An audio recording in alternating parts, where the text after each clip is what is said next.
Unti-unti umanong nawawala sa pwesto ang ilang matataas na opisyal ng militar ng China. Ayon sa mga ulat, hindi ito dahil sa mga kalaban kundi may kaugnayan mismo sa desisyon ng presidente ng China na si Xi Jinping.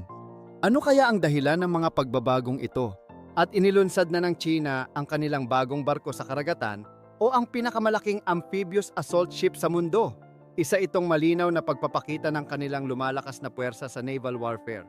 Hindi lang ito, bagamat ipinakilala rin ang kanilang pinakabagong 6th generation fighter jets. Ang mga eroplano ay dinisenyo upang hindi madaling ma-detect ng radar dahil sa kanilang hugis, materyales, at teknolohiya. Tuluyan na nga bang nalalampasan ng China ang Estados Unidos sa larangan ng hukbong dagat at himpapawid? Dahil sa pag-usbong ng puwersa ng China at North Korea, nagaba pa sa Korea. Naglabas na rin ang Japan ng pinakamalaking military budget sa kasaysayan nito. Kasabay nito, pinauunlad nila ang makabagong 6th generation aircraft kasama ang UK at Italy. Simula na nga ba ito ng tunggalian ng Japan at China para sa dominasyon ng militar sa Asia? Pero bago po ang lahat, baka pwedeng palike ang video na ito dahil napakalaking bagay na ito sa aming content creators. Maraming salamat po. 4 na kilalang general ng People's Liberation Army, PLA, ng China ang hindi dumalo sa isang mahalagang seremonya na pinangunahan ni President Xi Jinping at dinaluhan ng mga opisyal ng Communist Party of China, CCP. Dahil dito, lumitaw ang mga espekulasyon na may nagaganap na tunggalian sa pamunuan ng CCP, lalo na sa aspeto ng militar. Sa parehong okasyon, inanunsyo ang promosyon ni Chen Hui bilang bagong general at political commissar ng PLA. Ang mga general na hindi nakita sa seremonya ay sina Qin Shutong, Li Qiaoming, Yuan Huaji at Wang Chuning na pawang may mahahalagang papel sa militar. Ayon sa mga ulat, maaaring ang kanilang pagkawala ay dahil sa pagkakasangkot sa mga kasong korupsyon na iniimbestigahan ngayon. Ang mga kaso ay konektado umano kay Miao Hua, isang dating mataas na opisyal ng militar na nasangkot sa malawakang anomalya. Ngunit, maraming naniniwala na hindi lamang korupsyon ang dahilan ng kanilang pagkakatanggal. Posibleng kaugnay rin ito ng issue sa kanilang katapatan kay Xi Jinping at ng patuloy na tensyon sa pamunuan ng CCP. Ayon sa mga dayuhang eksperto, mas pinagtutuunan ng pansin ng CCP ang pagsugpo sa mga itinuturing nilang banta sa kanilang liderato kaysa sa pagresolba sa mga suliranin ng ekonomiya at lipunan. Ginagamit ang kampanya laban sa korupsyon bilang paraan upang maibaling ang atensyon ng publiko mula sa mga totoong problema ng bansa. Sa tala, umabot na sa 80 general ang naalis sa pwesto mula 2012 na may average na 7 general bawat taon. Habang ang ilan sa mga ito ay tunay na nasangkot sa anomalya, marami pa rin umano ang napatalsik dahil lamang sa hindi pagsunod sa kagustuhan ng Pangulo o dahil sa kanilang impluensya na nagdulot ng banta sa kasalukuyang pamahalaan. Sa kabila ng mga kontrobersya, walang humpay ang pagpapalakas ng militar ng China. Kamakailan, inilunsad nila ang Type 76 Sichuan o ang pinakamalaking amphibious assault ship sa mundo. Ang barkong ito, na may bigat na 40,000 tonelada at flight deck na kasing laki ng 3 soccer field, ay kayang magdala ng mga fighter jet, helicopter at drones. Bukod dito, gamit nito ang isang makabagong electromagnetic catapult system na mas advanced kumpara sa teknolohiya ng US Navy. Sa larangan ng himpapawid, tuloy-tuloy din ang inobasyon ng China sa kanilang Air Force, na ngayon ay may kakayahang humamon sa US Air Force. Isang bagong teknolohiya ang ipinakilala ng China sa kanilang militar, na ayon sa isang eksperto sa militar mula sa UK, ay naiiba at makabago. Ang Type 76 Sichuan o isang barko na idinisenyo upang magdala ng unmanned drones at helicopters ay pinuri dahil sa advance nitong ARIS technology na nagbibigay kakayahan sa barko na maglunsad ng Chinese fighter jets tulad ng isang aircraft carrier. Hindi lamang ito nagtatapos sa Type 76 Sichuan. Ayon sa mga taga-disenyo nito, ang plano ay gawing full-time drone carrier ang barko, na bagay sa China dahil kilala sila sa pagkakaroon ng libo-libong drones na laging handang gamitin. Dagdag pa rito, abala rin ang kanilang shipyard sa paggawa ng kauna-unahan nilang nuclear-powered aircraft carrier, na layuning tapatan ang US Navy na mayroong 11 nuclear-powered carriers. Sa ganitong pagsulong, malinaw na layunin ng China na palakasin ang kanilang naval capabilities bilang paghahanda sa posibleng pagsalakay sa Taiwan at direktang pakikipagtagisan sa US Navy. Ngunit kaya ba talagang pantayan ng China ang lakas ng militar ng Amerika?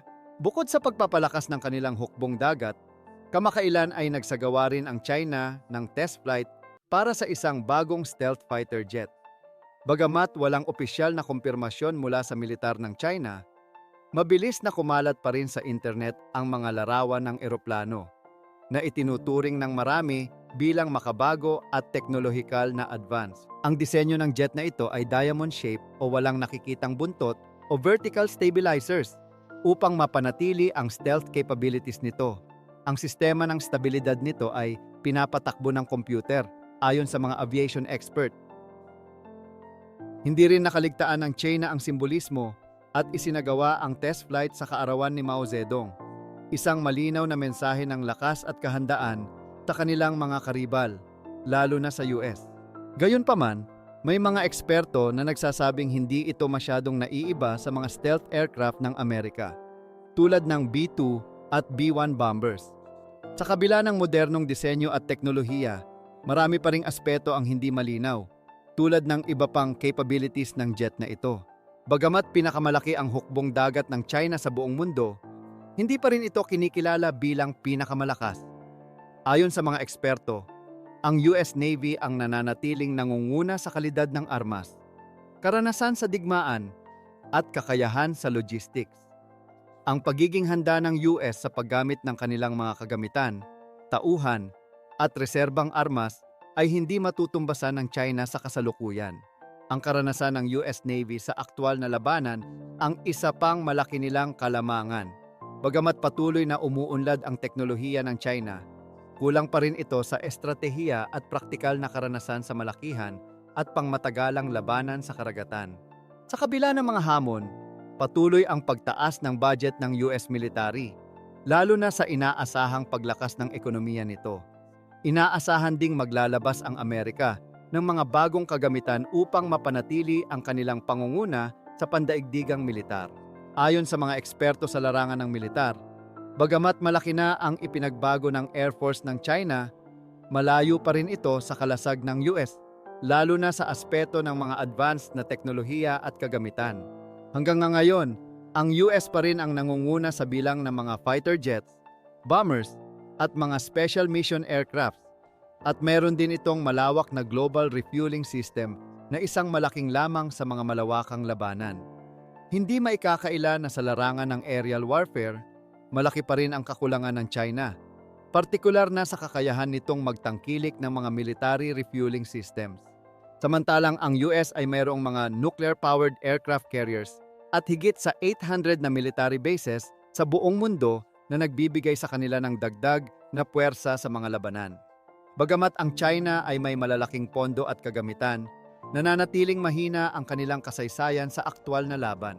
Mahigit 70 taon na mula nang huling sumabak ang China sa isang malaking digmaan, kung saan naranasan nila ang matinding pagkatalo sa Korean War. Kaya naman, sa usapin ng karanasan at lakas ng puwersa, malaki pa talaga ang pagkakaiba sa pagitan ng China at US sa kabila ng mga modernong kagamitan ng China. Huwag din nating kalimutan ang pag-usbong ng Japan sa pagpapalakas ng kanilang militar.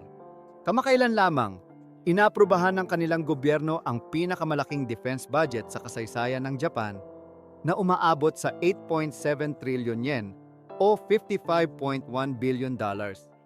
Kasama na dito ang pondo para sa paggawa ng mas malalakas na armas, kabilang na ang mga surface-to-air missiles, anti-ship missiles, at mga high-velocity missiles. Ito ay bilang sagot sa lumalalang banta mula sa China at North Korea.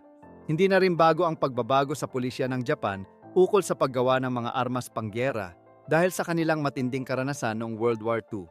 Ngunit, dahil sa pag-usbong ng mga bagong banta, napilitan silang baguhin ang kanilang estratehiya. Isa rin sa mga hakbang na ginagawa ng Japan ay ang pagpapalakas ng kanilang alyansa sa ibang bansa partikular sa US. Tinutulungan din nila ang mga bansa tulad ng UK, Spain at Italy sa paggawa ng mga makabagong unmanned warships at fighter jets. Ang Japan at ang US ay patuloy na nagtutulungan sa pagpapalakas ng kanilang militar at defense capabilities. Bukod dito, ipinagpatuloy din ng Japan ang pagpapalakas ng kanilang pakikipagtulungan sa South Korea, kung saan iniwasan nila ang mga nakaraang hidwaan upang magbuo ng isang militar na partnership na handang sumalungat sa mga posibleng banta mula sa China at North Korea. Sa mga kaganapang ito, hindi maitatanggi na ang mga bansa sa Asia, tulad ng Pilipinas, ay nakikinabang sa lakas ng alyansang nabuo. Ang mga isyu ukol sa mga teritoryo at ang patuloy na agawan ng mga bansa sa South China Sea ay patuloy na nagpapalakas sa alyansang ito, at ang Pilipinas ay patuloy na nakikipagtulungan sa mga bansang may pondo at lakas upang maprotektahan ang kanilang mga karapatan at teritoryo. Sa mga kaganapang ito, makikita natin na hindi lang ang malalaking bansa ang nagpapalakas ng kanilang puwersang militar, kundi pati na rin ang mga bansa sa Asia na nagkakaisa laban sa mga banta. Mahalaga ang mga alyansang ito, lalo na sa mga isyu sa teritoryo. Ano ang opinyon mo tungkol dito? I-share ang iyong opinyon sa comment section at huwag kalimutang mag-subscribe para sa mga susunod na update.